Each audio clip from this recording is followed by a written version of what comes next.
आज का बाइबल का वचन निर्गमन ग्रंथ अध्याय 16 वचन 1 से 5 और 9 से 15। और आज का सुसमाचार सन्मति के अनुसार अध्याय 13 वचन 1 से 9। निर्गमन ग्रंथ अध्याय 16 वचन 1 से 5 और 9 से 15। इजरायली एलीम से आगे बढ़े। मिस्र देश से निकलने के बाद दूसरे महीने के 15वें दिन इजरायलियों का सारा समुदाय एलीम और सोनई के बीच सीन नामक मरुभूमि पहुंचा। इजरायलियों का सारा समुदाय मरुभूमि में मूसा और हारून के विरुद्ध बुनबुनाने लगा।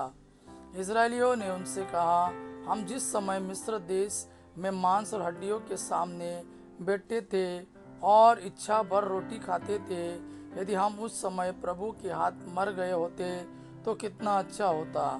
आप हमको इस मरुभूमि में इसलिए ले आए हैं कि हम सब के सब भूख को मर जाए। प्रभु ने मूसा से कहा, मैं तुम लोगों के लिए आकाश से रोटी बरसाऊंगा।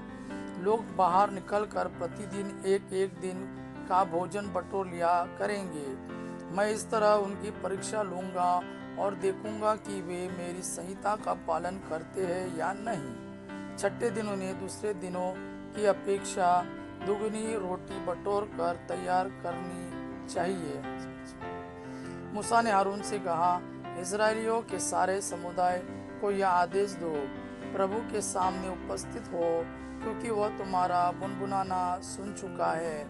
जब हारून इजरायलियों को संबोधित कर रहा था तो उन्होंने मुड़कर मरुभूमि की ओर देखा और प्रभु की महिमा बादल के रूप में उन्हें दिखाई दी। प्रभु ने मूसा से यह कहा, मैं इजरायलियों का बुनबुनाना सुन चुका हूँ। तुम उनसे यह कहना, शाम को तुम लोग मांस खा सकोगे और सुबह इच्छा भर रोटी। तब तुम जान जाओगे कि मैं प्रभु तुम लोगों का ईश्वर हूँ। उसी शाम को बटेरों का झुंड उड़ता हुआ आया और छावनी पर बैठ गया, और सुबह छावनी के चारों ओर कोहरा छाया रहा। कोहरा दूर हो जाने पर मरुभूमि की जमीन पर पाले की तरह एक पतली दानेदार तह दिखाई दी। इजरायली यह देखकर आपस में कहने लगे, मानहू अर्थात यह क्या है, क्योंकि उन्हें मालूम नहीं था कि यह क्या था। मूसा ने उनसे कहा, यह वही रोटी है जिसे प्रभु तुम लोगों को खाने के लिए देता है। आज का बाइबल का वचन सन्मति के अनुसार अध्याय 13 वचन 1 से 9। ईसा किसी दिन घर से निकलकर समुद्र के किनारे जा बैठे। उनके पास इतनी बड़ी भीड़ इकट्ठी हो गई कि वे नाव पर चढ़कर बैठ गए और सारी भीड़ तट पर बनी रही। उन्होंने दृष्टांतों द्वारा उन्हें बहुत सी बातों की शिक्षा दी। उन्होंने कहा, सुनो, कोई बोने वाला बीज बोने निकला।